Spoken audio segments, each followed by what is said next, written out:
नमस्कार, जय श्री कृष्णा दोस्तों। आज के वीडियो में मैं आपके लिए श्री दुर्गा सप्तशती के नवदुर्गा पाठ के पांचवें दिन चौथे दिन की पांचवें अध्याय की कथा लेकर के आई हूँ। दुर्गा सप्तशती के पाठ जब आप नवरात्रा में करते हैं नवदुर्गा पाठ के लिए, तो प्रत्येक दिन जो है अलग अलग पाठ किए जाते हैं। चौथे दिन जो है पांचवें छठे अध्याय का पाठ किया जाता है।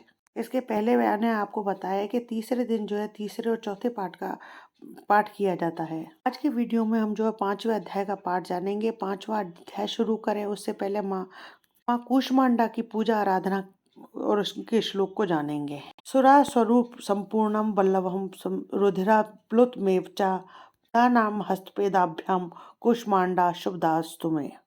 पांचवा अध्याय जानने से पहले हम चौथे अध्याय का थोड़ा सा अंश जानेंगे। हमने पहले जाना कि महिषासुर का वध करने के लिए जब माता दुर्गा आई और माता दुर्गा ने जब महिषासुर का वध किया तो सभी देवता जो है बहुत प्रसन्न हो गए। तो सभी देवता खुश होकर के माता भगवती की गुणगान करते, उनकी आराधना करते, उनका अर्चन करते हैं।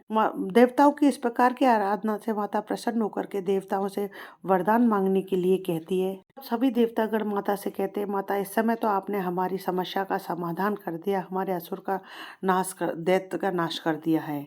पर जब कभी भी हम आपको पुकारें तो आप जो है हमारी पुकार सुन करके अवश्य आना। तो आइए दोस्तों, इस अध्याय में हम किस प्रकार देवता माता की आराधना करते हैं और उनको पुकारते हैं, उनकी पूजा अर्चना करते हैं, उसके बारे में जानेंगे। मार्कंडेय ऋषि बोले, पूर्व समय में शुभ और निशुंभ नामक महासुरों ने अपने बल के मद से इंद्र के तीनों लोकों का राज्य और यज्ञ भाग छीन लिए। ये दोनों सूर्य, चंद्रमा, कुबेर, धर्मराज और वरुण के अंधकारों को भी छीनकर स्वयं राज्य करने लगे। वायु और अग्नि के भी अधिकार छीनकर देवताओं को हटाकर राज्य से अलग कर दिया। इस प्रकार देवतागण महाअसुरों से हारे हुए तथा स्वर्गलोक से पृथक किए हुए अपराजिता देवी का स्मरण करने लगे और विचार किया। देवता सोचने लगे कि भगवती ने हमें जो है पहले वरदान दिया था, कहा था कि मैं आपत्ति के समय स्मरण करने पर तुम्हारे संपूर्ण संकटों का नाश कर दूंगी। ऐसा विचार करके समस्त इंद्रादिक देवता हिमालय पर्वत पर जाकर विष्णु माया देवी की स्तुति करने लगे। देवता बोले, हे देवी, हे महादेवी, शिवा, प्रकृति, भद्रा, हम सब निरंतर नमस्कार करते हैं। रौद्रा, नित्या, गौरी, धात्री, ज्योत्सनामयी, चंद्र रूपिणी, सुख स्वरूपा भगवती, हम निरंतर आपको नमस्कार करते हैं, नमस्कार करते हैं। शरणागतों का कल्याण करने वाली वृद्धि और सिद्धि रूपा देवी को हम बारंबार नमस्कार करते हैं।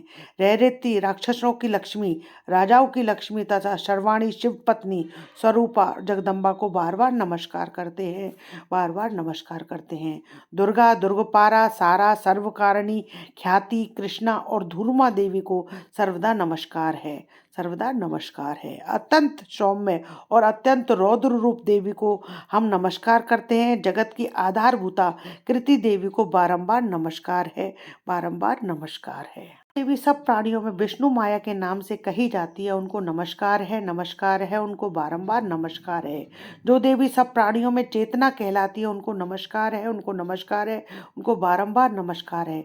जो देवी सब प्राणियों में बुद्धि रूप से स्थित है, उनको नमस्कार है, नमस्कार है, उनको बारंबार नमस्कार है। जो देवी सब प्राणियों में निद्रा रूप से स्थित है, उनको नमस्कार है, उनको नमस्कार है, उनको बारंबार नमस्कार है। में क्षुधा रूप में स्थित है, उनको नमस्कार है, उनको नमस्कार है, उनको बारंबार नमस्कार है।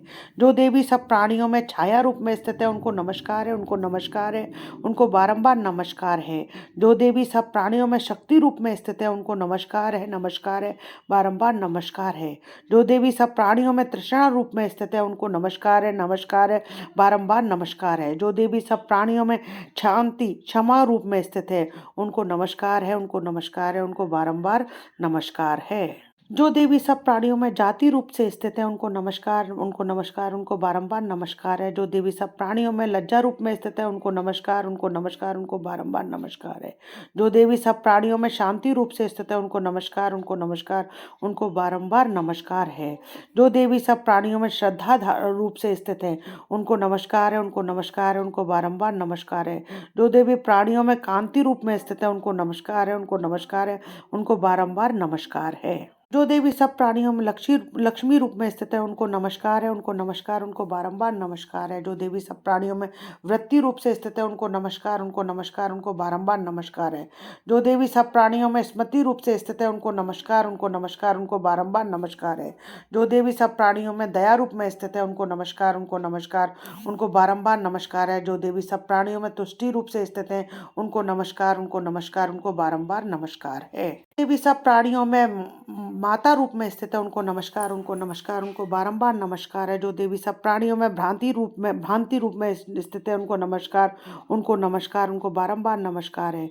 जो जीवों के इंद्रिय वर्ग की अधिष्ठात्री देवी सब प्राणियों में सदा व्याप्त रहने वाली उन व्याप्ति देवी को बारंबार नमस्कार है।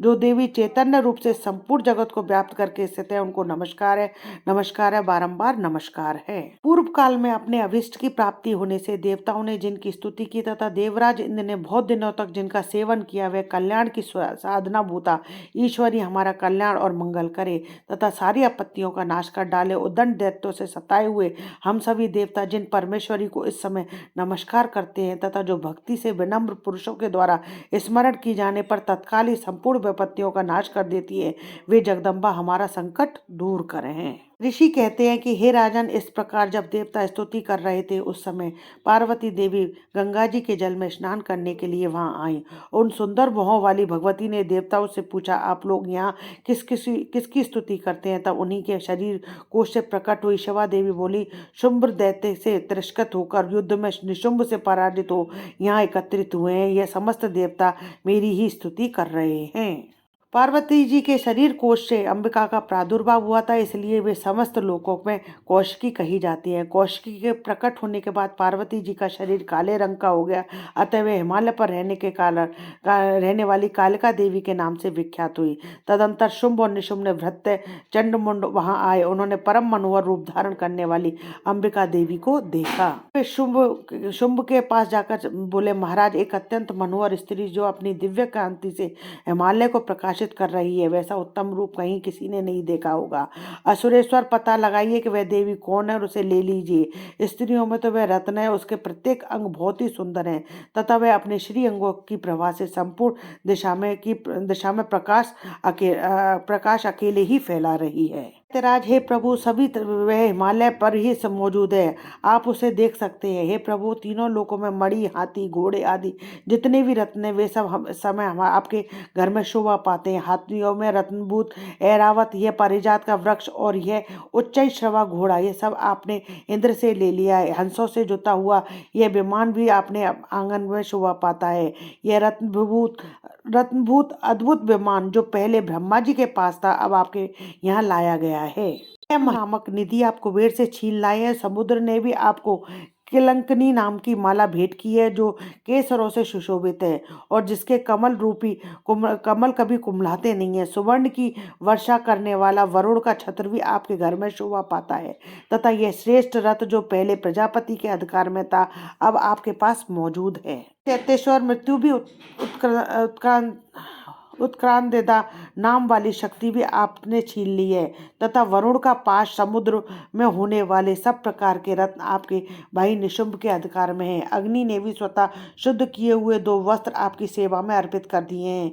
हे दैत्यराज, इस प्रकार सभी रत्न आपने एकत्रित कर लिए हैं। फिर जो यह स्त्रियों में रत्न रूप कल्याणमयी देवी है, इसे भी आप क्यों नहीं अधिकार में कर लेते? कहते हैं कि चंडमुंड का यह वचन सुनकर शुंभ ने महादैत्य सुग्रीव को दूत बनाकर देवी के पास भेजा। कहा, तुम मेरी आज्ञा से उसके सामने ये बातें कहना, ऐसा उपाय करना जिससे प्रसन्न होकर वह शीघ्र ही यहाँ आ जाए। यह दूत पर्वत के अत्यंत रमणीय प्रदेश में जहाँ देवी मौजूद थी गया और मधुर वाणी में कोमल वचन बोला। हे देवी दैत्यराज शुंभ, इस समय तीनों लोकों के परमेश्वर है, उन्हीं का भेजा हुआ दूत हूँ और यहाँ तुम्हारे पास आया हूँ। उनकी आज्ञा सदा सब देवता एक स्वर से मानते हैं, कोई उनकी आज्ञा का उल्लंघन नहीं करता है। वे संपूर्ण देवताओं को परास्त कर चुके हैं। उन्होंने तुम्हारे लिए जो संदेश दिया है उसे सुनो। संपूर्ण त्रिलोकी मेरे अधिकार में है, देवता भी मेरी आज्ञा चलते हैं। संपूर्ण यज्ञों के भागों को मैं ही पृथक पृथक भोगता हूँ। हे देवी, तीनों लोकों में जितने श्रेष्ठ रत्न हैं वे सब मेरे अधिकार में हैं। देवराज इंद्र का वाहन ऐरावत और जो हाथियों में के रत्न के समान है मैंने उसे भी छीन लिया है। क्षीर सागर का मंथन करने से जो अश्व रत्न उच्च श्रवा प्रकट हुआ था उसे देवताओं ने मेरे पैरों पर पड़कर समर्पित किया है। सुंदरी उनके सिवा और भी जितने रत्नभूत पदार्थ देवता और गंधर्वों और नागों के पास थे वे सब मेरे पास आ गए हैं। भी हम लोग तुम्हें संसार की स्त्रियों में रत्न मानते हैं, अतः तुम हमारे पास आ जाओ, क्योंकि रत्नों का उपभोग करने वाले हम ही हैं। चंचल कटाक्षों वाली सुंदरी, तुम मेरी या मेरे बड़े भाई पराक्रमी निशुंभ की सेवा में आ जाओ, क्योंकि तुम रत्न स्वरूपा हो। मेरा वरण करने से तुम्हें तुलना रहित महान ऐश्वर्य की प्राप्ति होगी।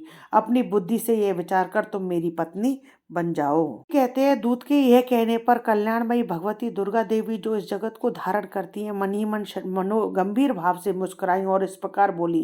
देवी ने कहा, दूत तुमने सत्य कहा है, इसमें तनिक भी मिथ्या नहीं है कि शुंभ तीनों लोकों का स्वामी और निशुंभ भी उसी के समान पराक्रमी है, किंतु विषय में मैंने जो प्रतिज्ञा कर ली थी उसे मिथ्या कैसे करूं। अपनी बुद्धि कारण पहले जो प्रतिज्ञा कर ली थी उसे सुनो। जो मुझे संग्राम में जीत लेगा, जो मेरे अभिमान को चूर्ण कर देगा तथा संसार में जो मेरे समान बलवान होगा वही मेरा स्वामी होगा। इसलिए शुंभ अथवा महादैत्य निशुंभ स्वयं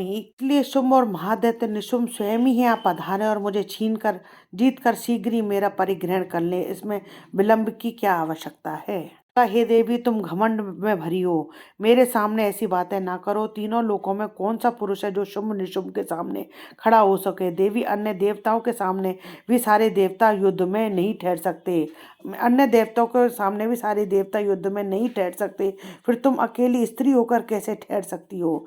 जिस शुंभ आदि दैत्यों के सामने इंद्र आदि सब देवता भी युद्ध में खड़े नहीं हुए, उनके सामने तुम स्त्री होकर कैसे जाओगी। इसलिए तुम मेरे ही कहने से शुंभ निशुंभ के पास चली जाओ। ऐसा करने से तुम्हारे गौरव की रक्षा होगी, अन्यथा जब वे तुम्हारे केश पकड़कर घसीटते हुए तुम्हें अपनी प्रतिष्ठा खोकर जाना पड़ेगा ले जाएंगे, तब तुम्हें जो है अपनी प्रतिष्ठा खोकर के जाना पड़ेगा। देवी ने कहा, तुम्हारा कहना ठीक है, शुंभ बलवान है, निशुंभ भी बड़े पराक्रमी है, किंतु क्या करूं, मैंने पहले बिना सोचे समझे प्रतिज्ञा कर ली। अतः अब तुम जाओ और मैंने तुमसे जो कहा है वह सब दैत्यराज से आदर पूर्वक कहना, फिर वे जो उचित जान पड़े करें। सप्तशती का 5वां अध्याय समाप्त हुआ। श्री दुर्गा सप्तशती का 6वां अध्याय जानने के लिए मेरे चैनल पर बने रहें। तो यदि आपको मेरा ये वीडियो पसंद आए तो प्लीज़ मेरे वीडियो को ज़्यादा से ज़्यादा लाइक और शेयर कीजिए अपने फैमिली और फ्रेंड में। यदि आपने अभी तक मेरे चैनल को सब्सक्राइब नहीं किया है तो उसे सब्सक्राइब करना ना भूलें। पास ही बेल आइकन को दबाएं जिससे मेरे आने वाले हर नए वीडियो का नोटिफिकेशन जो है आपको मिल जाए।